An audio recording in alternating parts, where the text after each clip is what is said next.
Papa Francisco criticó el plan de Donald Trump sobre inmigración. ¿Qué dijo? ¿Quieren escucharlo? Mirá. Domani ci sarà l'insediamento del presidente Trump, il quale ha già fatto sapere che fra 2 giorni vuole cominciare il suo programma di espulsione degli immigrati irregolari dagli Stati Uniti. Ecco, volevo chiedere se vi siete già sentiti, se ne avete parlato. No, non ci abbiamo sentito. Lui è venuto una volta qui, quando era presidente l'altra volta, ma non ci siamo sentiti. Ma questo, se è vero, sarà una disgrazia, perché fa pagare ai poveri disgraziati che non hanno nulla il conto dello squilibrio. Non va. Così non si risolvono le cose. Così non si risolvono. Va a ser que los pobres desdichados que no tengan nada paguen la cuenta, dijo el Papa Francisco sobre el plan para los inmigrantes ilegales. Cine, ¿cómo te va? Buen día, qué gusto tenerte para este día tan especial, ¿no? Un gusto para mí, muchas gracias. Y con muchísimo trabajo para vos también, así que es un honor tenerte aquí. ¿Qué opinas de las declaraciones del Papa? Bastante previsible, de hecho se venían venir. Hace 2 semanas el Papa nombró a Robert McElroy como arzobispo de Washington, un religioso muy alineado con esta mirada que él muy sucintamente emitió. Sí, básicamente el tema de las migraciones van a ser un motivo de enorme tensión entre el Vaticano y Washington, el Washington de Donald Trump. Ya en el primer mandato de Donald Trump las relaciones fueron bastante tensas y te diría que cayeron a un volumen muy bajo. Por varias razones. Primero, por la postura de Donald Trump. Recordemos que en ese momento era el muro, lo que simbolizaba su postura antimigratoria. Y lo otro, la postura de Donald Trump con el cambio climático, una de las grandes banderas que toma Bergoglio en su papado. Recordemos que Donald Trump salió del Acuerdo de París y pretende volver a salir luego que lo haya reingresado Joe Biden en Estados Unidos.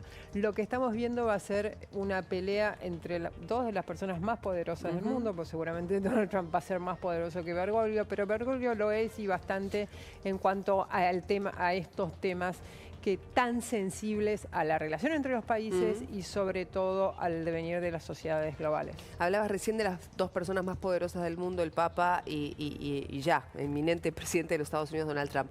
Un Donald Trump que llega más poderoso que antes.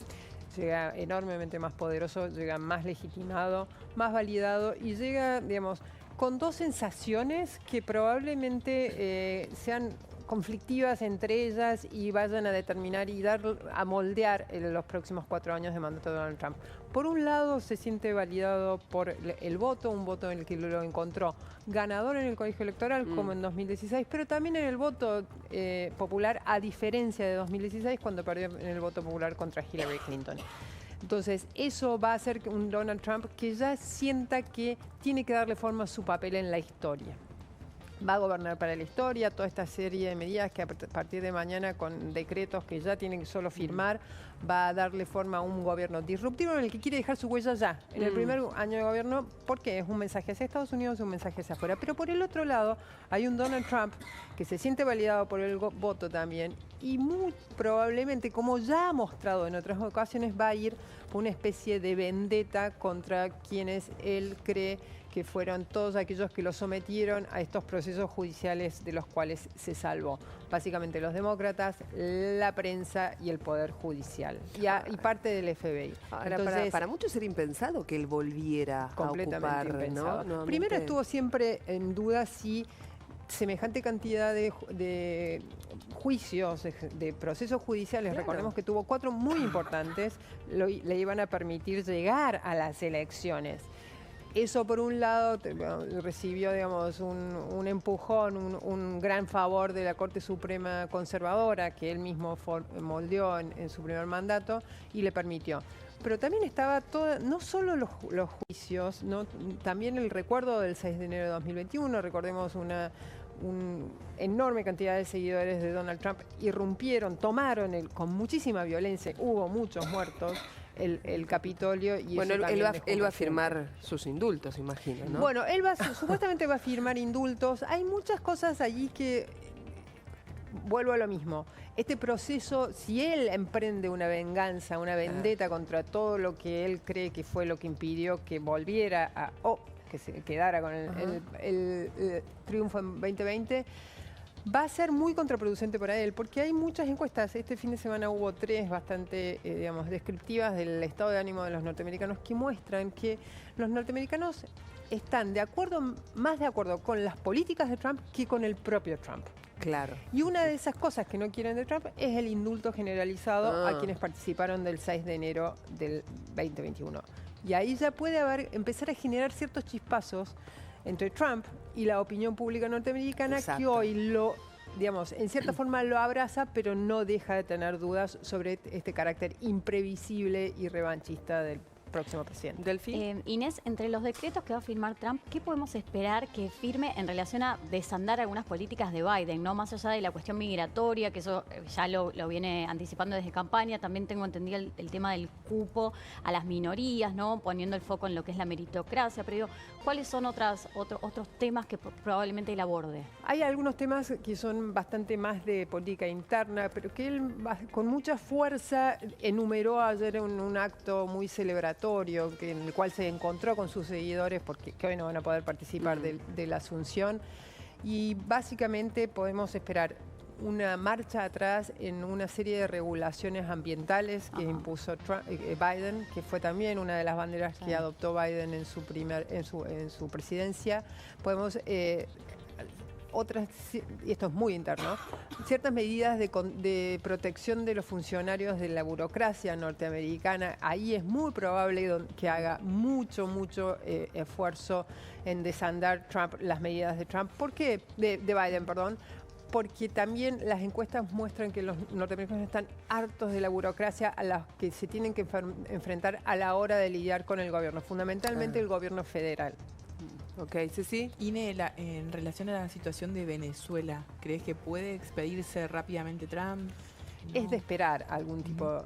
No va a ser su prioridad de política exterior, va a ser sí su prioridad de la política exterior para América Latina. 2 prioridades: Venezuela y la relación con China, porque la relación con China es el paraguas que sobre el cual van a estar comprendidos todos los temas de Estados Unidos con el mundo, desde la relación con sus aliados de Europa, desde la relación con sus enemigos, sea Rusia, sea Corea del Norte. Todo va a estar regulado por la relación entre Trump y Xi Jinping, Estados Unidos y China. Ahora, para Venezuela es una gran duda, Ceci, porque tenés muy dividido el gabinete y, digamos, el círculo cercano dentro del gabinete de Donald Trump responde prácticamente a la misma ambigüedad que él ha mostrado respecto de Venezuela. Por un lado tenés aquellos alineados con lo que fue en el primer mandato la política de máxima presión, es decir, aislar a Maduro, tratar de que caiga, aislándolo por completo, sin apelar al recurso de última instancia que era digamos, un desplazamiento militar, pero amenazando con él. Ahora, eso no funciona. Entonces, evidentemente van a tener que poner otras políticas en marcha. ¿Cuáles van a ser? Bueno, hay muchos que dicen va a haber un acercamiento entre Trump y Maduro, sobre todo propiciado por un personaje que va a ser clave en la política exterior norteamericana, que es Rick Grenell, que es un hombre muy pragmático a la hora de decidir cómo Estados Unidos se relaciona con el mundo. Ahora te quiero preguntar qué opina la clase media baja de un Trump que claramente se está rodeando de multimillonarios. De hecho, a la ceremonia de Asunción, ¿no? Bueno, la presencia de Zuckerberg, de Jeff Bezos, de Elon Musk. Bueno, te quiero preguntar sobre eso. ¿Cuál es la agenda del día de hoy, Delphi, para Trump? Bueno, la agenda del día de hoy está comenzando ahora y justamente va a ser la ceremonia religiosa que mira, acaba de comenzar. No sé si tenemos la plaquita como para repasar la agenda, si no, ahí está. Bueno, tenemos la ceremonia religiosa que comienza ahora 8:30 horario Washington, justo hace 5 minutos comenzó.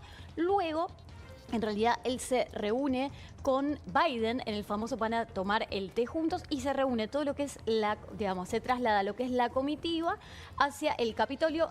Por una cuestión climática, esto por primera vez en 40 años va a ser dentro del Capitolio.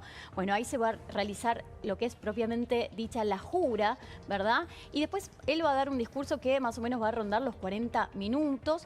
Luego va a estar el famoso desfile y presentación artística, que también va a ser en un estadio, ¿no? Bueno, de nuevo por la cuestión climática. Allí va a haber, bueno, un saludo a las delegaciones extranjeras. Por la noche va a tener 3 bailes y por supuesto va a cerrar con el baile oficial que tiene que ver con el Starlight, bueno, que es donde allí justamente le va a hablar a los empresarios, ¿no? Un poco también lo que vos estabas mencionando. Exacto. Sí.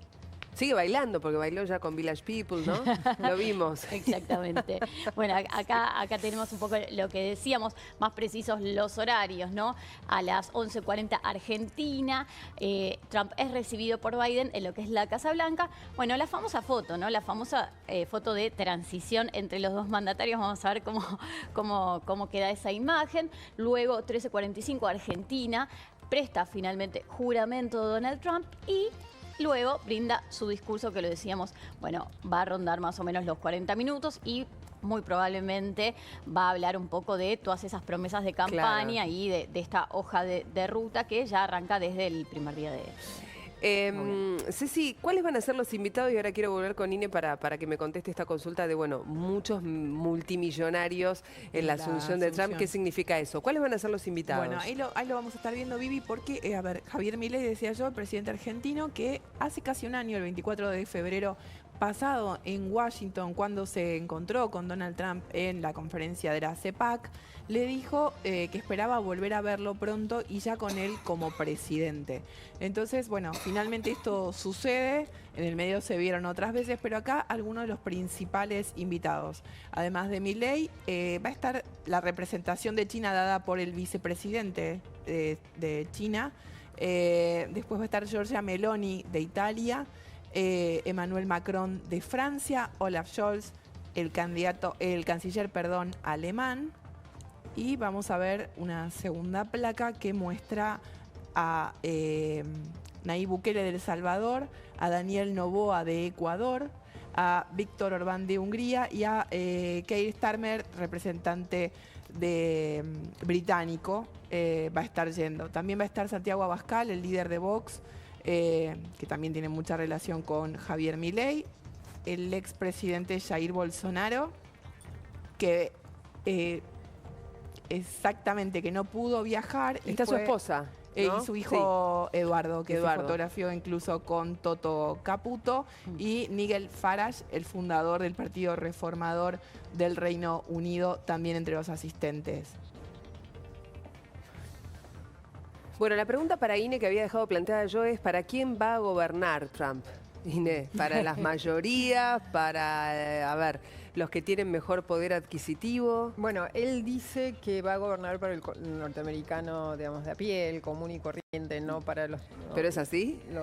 Bueno, las primeras medidas supuestamente responden un poco a eso. Por ejemplo, la implantación de aranceles gigantescos, sobre todo a los productos que vienen de China, pero también al resto, están destinados a abaratar los precios. Y eso es fundamental para Trump. Trump va a recibir una muy buena herencia, no es la herencia pesada nuestra, es una muy buena herencia económica de Joe Biden. Los números de la economía norteamericana no solo son los más, digamos, rutilantes para una economía desarrollada, sino que además muestran un crecimiento muy poco frecuente en la historia norteamericana. Ahora, hay una pequeña franja de la economía de la cual se olvidó por completo Joe Biden y fue una de las razones de la derrota demócrata del 5 de noviembre, que es a muchos norteamericanos y una porción muy importante del electorado, el salario no recuperó lo que perdió en esos 2 años de inflación extrema, una inflación que en su mayor punto llegó aproximadamente entre 8 y 9%. Para nosotros no es nada, para ellos fue absolutamente devastadora. Entonces, para ellos los precios siguen altos, pese a que la inflación ya está por encima del 2%, pero muy por debajo del 3%, y el empleo se recuperó, y también empiezan a recuperarse los salarios, pero el nivel de precios sigue alto. Entonces, los norteamericanos, esa porción que está llena de malestar con Biden y que habitualmente votaba demócrata, eligió a Trump. Trump necesita darle a esos votantes una respuesta inmediata, una respuesta económica inmediata. ¿Y la tiene pensada porque ya? en 2 años tiene elecciones. Él la piensa con las tarifas. Hay que ver si la economía responde como él espera a las tarifas. Si no, eso no le provoca un nuevo pico inflacionario. Si ese pico inflacionario nos lleva a una suba de tasas, y ahí volveríamos a tener los mismos males que hicieron que los demócratas perdieran las elecciones. O sea que esto que vos estás marcando fue claramente lo que hizo que Biden no pudiera seguir un segundo mandato, más allá de que él decidió... Además de otras cosas, sí. Por sus problemas Porque, de salud, ¿no? digamos, Pero los demócratas fueron muy negligentes con ese reclamo insistente, porque fue verdaderamente insistente de una porción de norteamericanos. A una enorme porción también se le recuperó el salario y llegó, e incluso empieza ahora a sobrepasar los niveles de inflación. Recién ahora, recién en 2024 y en lo que va de 2025. Pero una enorme porción no. Y eso fue determinante para, digamos, condicionar el voto de muchos norteamericanos y también para generar un relato del cual se agarró muy efectivamente Donald Trump. Claro. Ahora, ahí él necesita actuar.